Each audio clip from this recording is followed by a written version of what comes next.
Понякога се чудя, защо пропилях толкова време.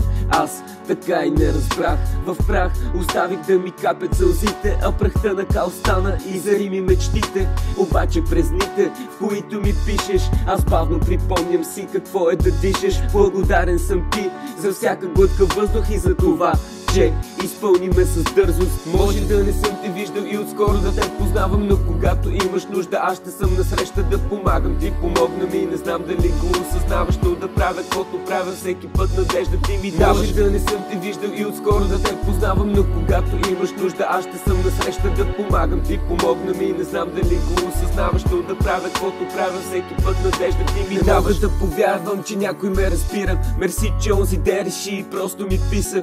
Помогна ми да направя следващата крачка. Не мога да си обясня как така бързо стана. Наистина понякога не знам какво да кажа. Сълзите ми ще разбереш ли ако пред тебе плача.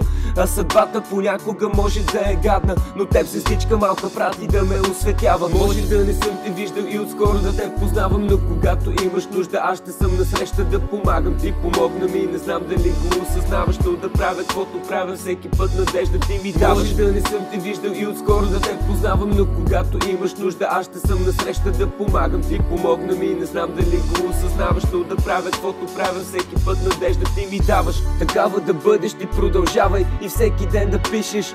Ти не забравяй, помни, че остави трайна следа в живота ми. Ако се питаш как го направи, просто помогна ми, ти даде ми шанс и позволи ми и разбра това, което после аз поделих ти. Наистина не мислех, че пак ще се усмихна. Сега обаче искам и теб усмихната да видя. Ти си сладка и красива и усмивката много ти отива.